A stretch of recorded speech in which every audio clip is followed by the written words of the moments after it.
Clay, I really wanted to get a player's take on what OTAs are like since the Bears are beginning the second rendition of those under Matt Eberflus. What should we expect specifically for a guy like Justin Fields, who knows this is a make or break year and he's trying to get in sync with his newest wide receiver target in DJ Moore?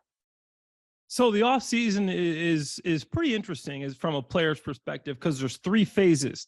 During phase one, all you're doing is you're working out, you're going through meetings, you're learning the offense, you're in the gym, and players can rehab. During phase two, what the Bears are doing right now, what you can do is you work out, you do the film room, but now also you get on the field and you can run around a little bit. You just can't have an offense or defense in front of you. So right now you're on air, you're getting your timing right with your receivers. If you're Justin Fields, if you're a new guy like Tyler Scott, the wide receiver, you're getting your timing right. You're catching balls from Fields for the first time. Chase Claypool learning the offense again for the first time in this offseason.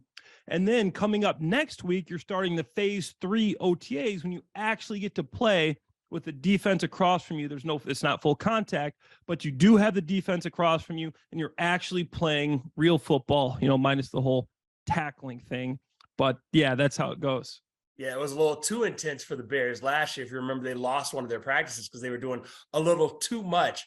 Clay, when you look at these rookies, how much of a whirlwind experience is this for them going through this for the first time? No, it's interesting because you're kind of trying to just learn the offense at first. You're figuring out the strength conditioning. Maybe things are a little bit harder than it was in college. You're trying to figure out the offense. Okay, now you're on the field and you're in front of the coaches. You want to make sure that they trust you and they know what you're doing. And then all of a sudden now you're playing football and you got a defender in front of you and you're trying to figure out the defense. So it gets to be a lot, and you'll really see the guys that can pick up an offense. I know it's early on, but from the jump, you start to see guys that are standing out, guys that can pick up the offense, guys that the coaches trust. All these practices matter. You only get 10 OTA practices. Back in the Stone Age, when I was first in the league, Marshall, you had an unlimited OTAs. You would probably have 20 practices.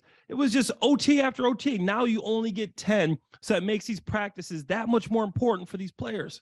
You talked about back in the Stone Age. Back in the Stone Age, you used to hit and be in pads almost all the time. How much of an impression, good or bad, can these rookies and new players make in this short amount of time? You can definitely make an impression. It's like I said, it's different. You don't have the pads on now. Back in the day, we were wearing the pads, we were tackling, we were doing all that good stuff. But these days, you can still get a feel, and I think it's more predicated on position. For a wide receiver, you're going to see who can get open.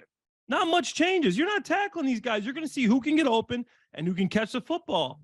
Okay, for defensive backs, who can cover? You're going to get to see, can Tyreek Stevenson cover? Can Terrell Smith cover? Has Kyler Gordon gotten better? Are these guys improving? Can they do things now? Linebackers, coverage more important now than taking on blocks. How's TJ Edwards looking in coverage? How's Tremaine Edmonds looking in coverage? You're going to get to see a lot of that. The things that you don't really get to see, running backs. Rashawn Johnson, he was led the FBS in missed tackle percentage force. You're not going to see if a guy can break tackles because you're tagging off. Defensive lineman, you're not going to see who's the best pass rusher because you're not going full bore. You can't bull rush. You can still see if somebody's got some moves, but there still leaves a lot to be desired for the trenches because you don't have pads on. You talked about the fact that, no pads means no hitting the line, offensive and defense, and not going to exactly see exactly what they can do. And that seems to be really where we are with this team. Outside of Justin Fields and him taking a big step in year 3, the Bears failed to get any pressure on the quarterback. How much are you looking forward to seeing if they can still add some guys, maybe through free agency or even via trade, to kind of, get some more pressure on the quarterback? Absolutely, Marshall. Looking at this team and looking at this division, I think this is a wide open division. You look at Minnesota, they were fraudulent last year. Yeah, they won 12, 13 games, but they had a negative points ratio. They actually got outscored and they won 12, 13 games. The Packers, they lose Aaron Rodgers. Detroit, the worst defense in the league, yardage-wise. This division is wide open. I know people say it's a rebuilding year. You don't have all this time. You don't have to do with this all in 1 year. But you can. You look at the Jacksonville Jaguars last year that had the most money to spend in free agents and the number 1 draft pick. They went from worst to first. The only big hole I see in this Bears roster is a pass rusher. There's some free agents out there. I know Yannick Ngakoue is a name that people keep throwing around. Why don't you bring back an old bear, Leonard Floyd? He had a good year. He had 9 sacks last year. I know he's more of a 3-4 guy, but he can play in a 4-3 and get some pressure. Frank Clark, he won the Super Bowl last year. This guy's only 30 years old. He can get some pressure. And then, hey, you got a 4th-round pick for this guy last season. You know what I'm about to say.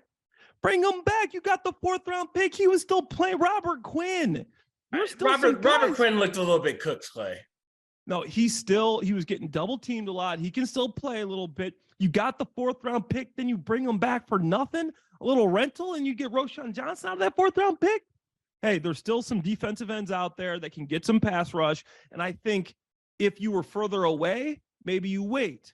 But you are closer than you think if you're this Bears team, because the NFC North isn't as good as people think. Clay Harbor, always lathered up, ready to play football, ready to talk football, whatever his body will physically allow him to do. Thanks for joining us, Clay. I appreciate you having me, Marshall.